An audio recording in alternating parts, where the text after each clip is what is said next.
Buonasera ai titoli con le principali notizie.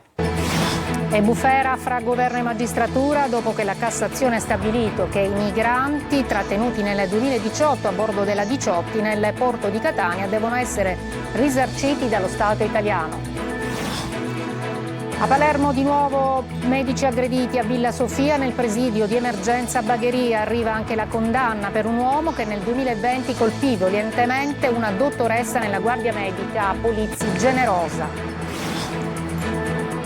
Messina, per le 7 morti sospette al Papardo c'è una svolta. La prima perizia ha accertato che le valvole cardiache usate non presentano difetti, avvalorata l'ipotesi dell'infezione batterica. Maltempo in Sicilia, pioggia e vento fino a domani, da lunedì impennata delle temperature che raggiungeranno e supereranno i 20 gradi. A Catania non solo spazzatura ma anche montagne di pneumatici in disuso e paraurti abbandonati, lo smaltimento a costi elevati e i controlli scarseggiano. Il ministro della Cultura Giulia Librino in visita alla Porta delle Farfalle a Catania. Daremo la giusta importanza, dice, a questa opera di bellezza. Calcio, domani siciliano in campo, in Serie B il Palermo a Marassi contro la Sampdoria. In CIR Catania sfida in trasferta il Latina. Intanto la Procura federale penalizza di 4 punti il Messina.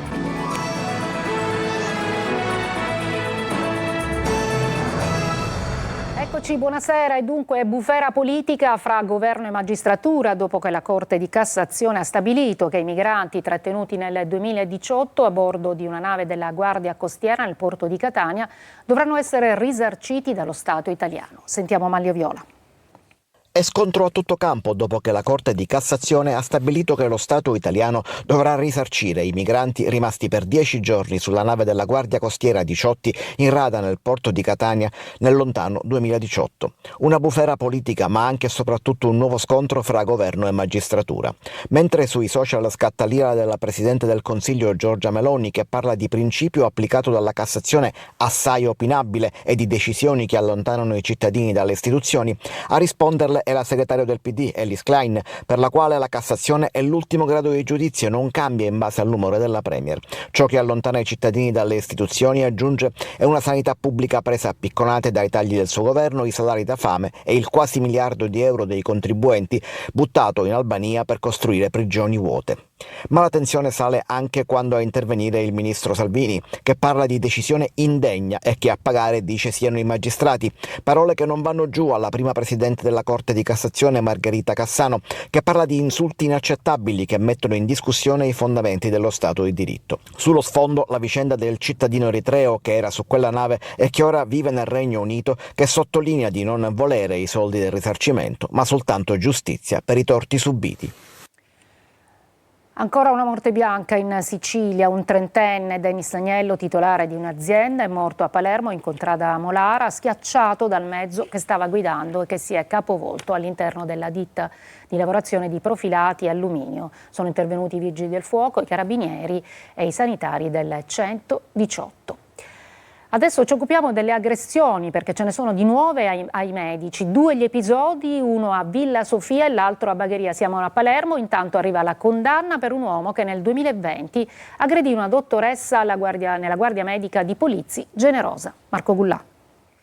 Ancora aggressioni nei confronti dei medici, la prima a Villa Sofia, dove un uomo di 54 anni ha aggredito un medico perché pretendeva che modificasse il referto di un suo ricovero dopo un incidente stradale. Per questo gli agenti della polizia lo hanno denunciato. Il 54enne avrebbe lanciato contro i medici alcuni oggetti che si trovavano sulla scrivania. L'altra aggressione al presidio territoriale di emergenza di Bagheria, in provincia di Palermo. Un uomo di Ficarazzi, di 63 anni, ha colpito un medico in servizio, provocandogli alcune escoriazioni. Sono intervenuti i carabinieri che hanno bloccato l'aggressore denunciandolo per lesioni. Intanto il giudice della sezione penale del Tribunale di Termini Imerese ha condannato a 1 anno e 7 mesi senza sospensione condizionale l'uomo responsabile dell'aggressione ad una dottoressa avvenuta il 26 febbraio 2020 nella Guardia Medica di Polizzi Generosa. La sentenza è stata pronunciata oggi. Nel corso dell'aggressione era stato coinvolto anche il padre della dottoressa, che si trovava nella saletta di riposo dell'ambulatorio per garantire maggiore sicurezza alla figlia. Durante il turno l'uomo era stato minacciato, spinto violentemente e aveva riportato la frattura di 2 costole dopo la caduta. La Procura di Palermo ha chiesto l'arresto per un chirurgo vascolare dell'ospedale civico e un cardiologo ed emodinamista di Villa Sofia Cervello, sempre di Palermo, e ancora un funzionario del civico, un imprenditore palermitano che si occupa di forniture sanitarie. La decisione spetta adesso al GIP, che ha già fissato gli interrogatori preventivi. L'inchiesta sulla sanità a Palermo va avanti dal 2022 e ora giunge al momento della richiesta di applicazione della custodia cautelare in carcere. I reati ipotizzati sono corruzione e turbativa d'asta, l'indagine su presunte tangenti per spingere l'acquisto di un prodotto sanitario piuttosto che un altro. Ci occupiamo di un'altra inchiesta, questa volta a Messina, ed è quella sulle morti sospette al Papardo, che segna un punto di svolta. Da una prima perizia risulterebbe che le valvole non avevano difetti e dunque si avvalora l'ipotesi dell'infezione batterica all'interno appunto dell'ospedale. Francesco Triolo. Le morti nel reparto di cardiochirurgia dell'ospedale Papardo non dipendevano dalle valvole impiantate nei pazienti, che erano perfettamente funzionanti, non avevano difetti di alcun genere. Dalle indiscrezioni delle risultanze di una delle tante consulenze che il pool di magistrati ha affidato nell'ambito dell'inchiesta sulle morti sospette, fa svoltare tutto verso la componente batterica del caso. La consulenza dell'ingegnere biomedico Antonietta Perrone, responsabile dell'unità operativa di ingegneria clinica e tecnologie sanitarie del Policlinico Federico II di Napoli, riguarda sia il reparto di cardiochirurgia che la terapia intensiva post-operatoria, e sarebbero stati esclusi malfunzionamenti o difetti di fabbricazione delle valvole. E allora la principale ipotesi, seguita adesso dai magistrati, è quella delle gravi infezioni batteriche che poi hanno portato i pazienti alla morte. Un'inchiesta coordinata dal procuratore aggiunto Vito Di Giorgio ed affidata alle sostitute Anna Maria Arena e Alice Parialò, che adesso attendono che vengano depositate in procura le altre perizie che riguardano proprio l'ipotesi di infezione batterica. Su questo aspetto c'è già un primo responso parziale di un laboratorio specialistico di Catania, che al Papardo ad ottobre aveva effettuato i primi rilievi nelle sale operatorie e in altri reparti. In quel primo rapporto gli esperti, sintetizzando, avevano rilevato la presenza di acqua contaminata, rubinetti senza filtri e strumenti non sterili nelle sale operatorie, che erano state poi sottoposte a sequestro dai carabinieri dei NAS il 23 novembre scorso e sono state dissequestrate solo a gennaio. Ci occupiamo del maltempo in Sicilia, che come da previsioni è arrivato, ma dovrebbe durare poco già da domani. Previsti miglioramenti. Orazio Longo. Sicilia sotto l'occhio del ciclone, non è un modo di dire. Il maltempo ha coperto la nostra isola con un'allerta arancione che si è puntualmente verificata. Pioggia un po' ovunque, da Agrigento a Ragusa, da Trapani a Siracusa. La zona più colpita, come da previsione, la costa ionica, dove sono rimaste chiuse le scuole. Temperatura in picchiata con precipitazioni di forte intensità. Una perturbazione che arriva dal Nord Africa associata alla bassa pressione. Questa perturbazione già in queste ore ha dato luogo alle prime piogge moderate e continue, anche a dei rovesci che hanno interessato soprattutto la parte del Ragusano, il Siracusano orientale, dove già sono caduti fino a 40-50 mm di pioggia nell'arco di poco più di 12 ore. Problemi si sono verificati nella circolazione stradale del Messinese e del Trapanese. Sulla Palermo-Sciacca le automobili hanno dovuto transitare a passo d'uomo per la fitta nebbia e la pioggia incessante. La nuova cartina della Protezione Civile parla di allerta gialla nella sola costa ionica per le prossime ore, ma il tempo migliorerà domenica. La rabbia degli agricoltori della Piana di Gela, lasciati a secco nonostante le piogge di quest'anno, milioni di metri cubi d'acqua sversati in mare per l'incuria della politica, denunciano. Lorena Dolci. Quella che vedete è l'acqua sversata a mare dalla diga di Sueri. Ovviamente dal 19 ottobre a oggi la Regione non ha fatto niente nonostante tutto l'emergenza nazionale. Ecco lo spreco che fa indignare gli agricoltori della Piana di Gela, che assistono da mesi impotenti alla perdita di milioni di metri cubi d'acqua. A documentarlo nella Sicilia assetata è Enzo Giudice, uno dei 670 agricoltori dell'associazione Santa Maria, che con l'estate alle porte è sul piede di guerra. Visto che da 3-4 anni non possiamo irrigare, fino a stamattina, ieri, tutti i giorni, dal 20 ottobre che si sversa acqua al mare. Lo devo dire ai signori che mi hanno mandato le carte delle quote fisse. Io quote fisse non ne pago. La quota fissa è una tassa, è un servizio. In questi 4 anni il Consorzio 5 di Gela, l'avete dato il servizio? Ad accrescere la rabbia degli agricoltori anche il fatto che i 4 invasi della zona restano vuoti a causa della rottura di una tubazione. La riparazione, denunciano gli agricoltori, costerebbe poche migliaia di euro, ma né il consorzio né la regione risolvono il problema, lasciando decine di aziende a secco. Le nostre dighe sono vuote e rimarranno vuote per poi magari raccontarci che il problema è perché non piove. Questa non è desertificazione climatica, ma è desertificazione politica. Il sindaco di Marsala, a questo proposito, Massimo Grillo, intende avviare un'azione legale per il risarcimento dei danni provocati agli agricoltori dal parziale svuotamento della diga Trinità di Castelvetrano. Veniamo alla cronaca. Operazione antidroga a Catania, uno spacciatore arrestato con 37 kg di cocaina in casa, l'uomo tradito dal via vai di acquirenti. Emanuela Corsi. 37 kg di cocaina nascosti in un baule, alcuni, come vediamo nelle immagini, confezionati in modo identico, hanno fatto scattare le manette per un catanese di 45 anni. È stato il continuo via vai di persone che entravano e uscivano da un condominio di Catania ad insospettire le forze dell'ordine durante un'operazione antidroga, che ha permesso di scovare il pusher accusato di detenzione ai fini di spaccio di sostanze stupefacenti. A eseguirle i falchi della squadra mobile che hanno monitorato lo stabile, individuando il sospettato che abita al quinto piano del palazzo. I poliziotti hanno atteso che uscisse di casa, lo hanno fermato e trovato in possesso di un panetto di cocaina dal peso di 1 chilo. Durante una perquisizione nella sua abitazione, gli agenti hanno trovato in un baule del ripostiglio altri panetti di cocaina, confezionati in modo identico a quello sequestrato poco prima al 45enne. L'uomo è stato arrestato per spaccio di sostanza stupefacente e condotto in carcere. Restiamo a Catania. Oltre la spazzatura balzano all'occhio montagne di pneumatici in disuso e paraurti. Lo smaltimento di questa tipologia di rifiuto richiede dei costi, ma i controlli scarseggiano. Tonino De Mana. Montagne di spazzatura, ma anche cumuli di pneumatici, paraurti e pezzi d'auto. Sulle strade di Catania non manca proprio nulla ed ogni angolo è buono per deturparlo o trasformarlo in una discarica. Nella città con la Tari più alta d'Italia le immagini che vi proponiamo hanno il sapore della beffa ed offendono la dignità dei cittadini onesti, quelli cioè che pagano fior di quattrini per la tassa sui rifiuti. Da Picanello a Faro Biscari, senza contare le disastrate periferie, si getta di tutto e la parte del leone la fanno i rifiuti cosiddetti speciali. Via dello Strettoio, che fino a qualche anno fa ospitava alcuni assessorati del comune di Catania, è il simbolo del degrado, con una strada senza uscita trasformata in un'enorme pattumiera. La pioggia ha spento gli ultimi fuochi, visto che qualcuno ha incendiato mobili e cataste di legname, un vile gesto per completare l'opera e magari cancellare qualche traccia. Ben visibili cataste di pneumatici e paraurti di tutte le marche e di tutti i colori, segno evidente che gommisti e carrozzieri, non sappiamo se della zona, trovano più facile sbarazzarsi di questa tipologia di rifiuto piuttosto che affidarsi a ditte specializzate per lo smaltimento, che ovviamente ha dei costi. Stesso scenario nei pressi del campo scuola di Picanello, anche qui si notano decine e decine di pneumatici. Lo smaltimento è obbligatorio per legge dal 2011 ed in realtà già all'acquisto di un treno di gomme nuove si paga un costo aggiuntivo di 10-12 euro, ma quelle vecchie dove finiscono? Qualcuno a Catania effettua controlli seri in materia?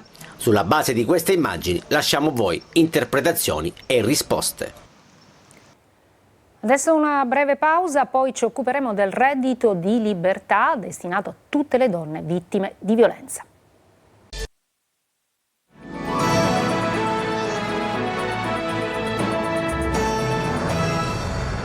Ci sono novità per il reddito di libertà destinato a tutte le donne vittime di violenza. Veronica Barbarino.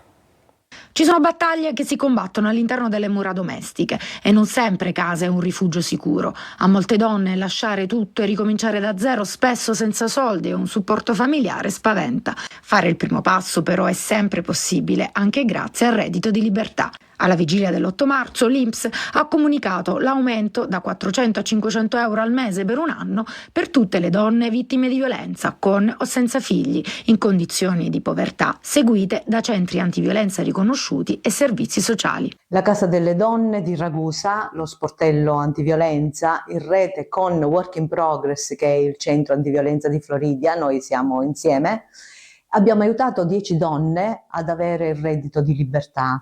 già questo nel 2022. Adesso ce ne sono altre 7 che aspettano di riceverlo. Le condizioni necessarie per richiedere il reddito sono avere effettuato la denuncia di violenza, essere venute al centro antiviolenza. Infatti è proprio il centro antiviolenza che prepara le domande. Poi vengono portate al comune, i servizi sociali fanno l'altra loro parte e poi viene mandato al Ministero. Il reddito di libertà è una misura compatibile con altre forme di sostegno e può rappresentare una possibilità reale di riprendersi la propria vita. Una cosa importantissima è stata la convenzione fatta poi con l'INPS. Il datore di lavoro che prende come lavoratrici una di queste donne viene sgravato dalle tasse per l'impiego. Un ulteriore aiuto quindi per costruire un futuro migliore. Il ministro della Cultura Alessandro Giuli ha visitato la Porta delle Farfalle, l'opera voluta dal mecenate Antonio Presti, come momento di rilancio del quartiere di Librino a Catania. Daremo il giusto rilievo e la giusta importanza a questo luogo di bellezza, ha detto Giuli. Sentiamo Orazio Longo. Che siamo di fronte a un luogo di straordinaria importanza, più lontani, per favore, a un luogo sacro. Un luogo sacro, in cui la bellezza diventa la cura dell'anima. Il maltempo non scoraggia il ministro della Cultura Alessandro Giuli, che arrivato a Catania non perde l'occasione per andare a visitare la Porta delle Farfalle nel quartiere di Librino. Accompagnato dal mecenate Antonio Presti e dal sindaco Enrico Trantino, il ministro ha voluto percorrere il muro di cemento dell'asse dei servizi, oggi diventato il progetto visionario che vuole dare luce alla periferia. Quello che si farà sarà dare il giusto rilievo, la giusta importanza a un posto del genere, dove la periferia davvero diventa la grande madre che si cura delle persone che ci abitano. La Porta delle Farfalle è la più grande scultura al mondo in bassorilievo ceramico, un'opera lunga 1,5 chilometri, realizzata da oltre 5.000 studenti e 10.000 bambini, più 50 tra artisti e architetti selezionati dalla Fondazione Fiumara d'Arte. Un'agenzia educativa e spirituale per tutti gli abitanti della periferia catanese, così come voluto da Antonio Presti, ideatore e presidente della Fondazione, che ha sottolineato come la presenza del ministro rappresenti un segnale di grande rispetto verso il quartiere. Oggi, ha detto Presti, vogliamo donare queste opere all'amministrazione comunale, alla regione e al ministero affinché possano continuare ad alimentare quella democrazia della luce che dal basso è stata costruita con innocenza.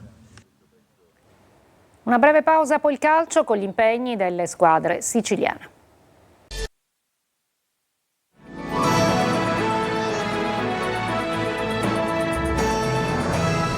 Eccoci al calcio, vigilia di match per il Palermo che domani a Marassi sfiderà la Sampdoria. Dionisi in sala stampa dice: faremo una gran partita. Marco Gullà. È una di quelle sfide che in Serie A valeva anche la Champions League, 2 nobili decadute, così vengono definite Sampdoria e Palermo, che domani si sfideranno a Marassi alle 17:15. Andamento lento per i blucerchiati, lontani dalle posizioni che contano. I rosanero invece vengono da 2 vittorie consecutive e domani cercheranno per la prima volta in campionato il terzo successo di fila. Non c'è classifica che tenga, ora sono le motivazioni, la volontà, le qualità, poi è auspicabile mettere dentro la personalità che abbiamo nella partita prossima, poi non so dirti quanto riusciremo a fare. Io sono convinto che faremo partita vera e faremo partita per ottenere il massimo. Questo è quello che vogliamo fare, poi riuscirci dipende anche da noi, non solo da noi ma tanto da noi. Sarà una partita sicuramente molto diversa dalla partita dell'andata e sicuramente molto diversa dalla partita precedente. Dionisi lo ha confermato in conferenza stampa, ci saranno novità rispetto alla formazione schierata contro il Brescia. Out c'è Caroni per squalifica, ma anche Nicolau non è al top, potrebbe giocare Blen in difesa. Rientra Brunori, torna a disposizione anche Henry, l'infermeria è praticamente vuota se non si considerano i lungodegenti. Di Francesco potrebbe essere confermato a sinistra. In Serie C, trasferta delicata per il Catania sul campo della Latina. Toscano carica l'ambiente e chiede alla squadra concentrazione per centrare l'obiettivo minimo dei play-off. Tonino De Mana. Dobbiamo restare lucidi, si può ancora risalire. Le parole di Mimmo Toscano nell'antivigilia della sfida contro il Latina caricano il Catania che dopo 3 pareggi consecutivi va a caccia dei 3 punti per riprendere il discorso playoff, obiettivo minimo della stagione ed unica strada, seppur tortuosa, per cercare il ritorno in Serie B. Con il passare delle giornate si assottiglia il margine di errore ed ogni punto, d'ora in poi, avrà un peso specifico importante. Occhio quindi alla Latina del grande ex Rapisarda, un giocatore che avrà qualche motivazione in più e che farà di tutto per dare un dispiacere ai suoi vecchi compagni e al suo ex tecnico. Latina è una squadra che nelle individualità, nei nomi, è una squadra che ha dei valori. E noi che dobbiamo limitare i loro valori ed esaltare i nostri. Attraverso cosa? L'atteggiamento e l'approccio, per questo non trazzicco in quello.